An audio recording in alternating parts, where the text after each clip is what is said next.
Kalau berbicara soal decluttering, soal gimana hidup lebih tertata atau organize, nggak bisa dipisahkan dari sosok namanya Marie Kondo, ya kan, penulis dan juga konsultan untuk hidup secara sederhana. Ini baru-baru ini juga meluncurkan bukunya yang berjudul adalah The Life-Changing Magic of Tidying Up, The Japanese Art of Decluttering and Organizing. Nah, di situ, di buku ini dan juga di film dari Marie Kondo yang bisa disaksikan di salah satu streaming application, itu mengatakan bahwa satu, hanya simpan barang yang membuat bahagia, Dis. Jadi barang-barang yang ternyata tidak memberikan rasa happy atau mengingatkan kenangan buruk, kita buang.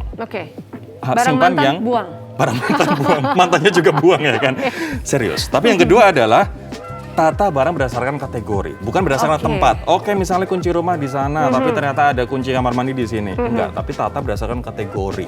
Gitu. Kemudian yang ketiga adalah hargai setiap barang yang kita beli dengan jerih payah sendiri, dengan uang kita sendiri. Jadi kita akan menghargai, tapi bukan berarti menghargai kemudian disimpan. Bisa saja menghargai, kemudian kita sumbangkan ke orang yang membutuhkan. Ini juga bisa jadi satu masalah baru sih sebenarnya. Karena tadi waktu kamu bilang, saat dia memiliki nilai sentimental, sayang banget untuk dilepaskan, ini juga harus hati-hati banget. Betul, tapi kan sentimentalnya ada sentimental bahagia, ada sentimental sedih atau trauma ya kan? Iya, karena sebenarnya menurut survei yang dilakukan oleh Budget Dumpster, ini sebuah penyewaan tempat sampah di Amerika Serikat, 48,5% responden ini setuju bahwa rumah yang penuh dengan barang yang tidak terpakai ini justru bikin stres. Betul, nah salah satu cara untuk mengatasi hal ini adalah dengan menyortir barang, atau sekarang sering dikenal dengan kata decluttering tadi. Ini cocok banget dilakukan saat masa karantina di rumah ini untuk kita coba-coba yuk kita lihat mana barang yang bisa kita decluttering, bisa kita enyahkan dari rumah kita. Iya, masih banyak sih PR kita sebenarnya, tapi Hayomi Rinjani akan memandu kita semua nih untuk tahu PR-PR mana yang mau didahulukan.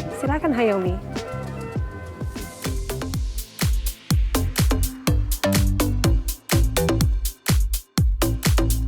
Pertama, inliners, mulai dari ruangan yang sering digunakan dulu. Contohnya kamar utama atau dapur. Bisa dimulai dari lemari atau kabinet. Tidak usah memaksakan diri merapikan seluruh area dalam satu hari ya. Bila perlu, buat daftar pekerjaan yang perlu dilakukan. Selain membuat pekerjaan lebih terorganisir, membuat daftar juga bisa membuat lebih semangat loh inliners. Selanjutnya, kategorikan barang. Mengatur barang sesuai dengan jenisnya akan memudahkan kita untuk menentukan mana barang yang terpakai dan mana yang tidak. Contohnya untuk baju. Kategorikan baju santai di rumah, baju santai keluar, maupun pakaian formal. Dan yang penting juga nih inliners, jangan hanya fokus untuk membuang. Jika hanya fokus untuk membuang, alhasil barang yang tersingkirkan hanya barang yang sudah terlihat tidak layak. Coba gunakan teknik KonMari yang dipopulerkan oleh ahli decluttering Marie Kondo. Ia menyarankan menyimpan barang yang memancarkan kebahagiaan. Jika tidak, singkirkan barang itu.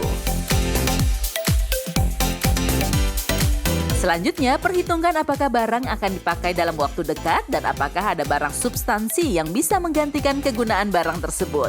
Baru putuskan untuk menyimpan atau menyingkirkannya.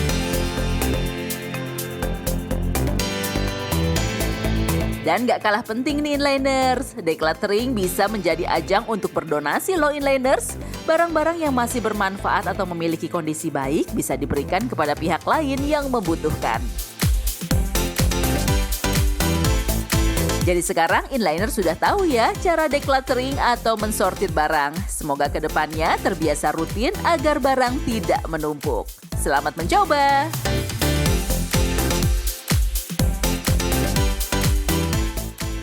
Dan gak cuma saya aja yang melakukan hal tersebut, Rory juga melakukan hal yang sama. Tapi kalau kamu sekaligus berdonasi, bener ya? Betul, jadi persis banget apa yang Hayomi tadi lakukan. Aku waktu itu decluttering baju-baju yang udah nggak kepake. Ternyata banyak banget di lemari. Nah, daripada disumbangkan gitu aja, aku jual. Kayak garage sale gitu, siapa yang mau beli dengan harga yang sangat-sangat terjangkau di situ.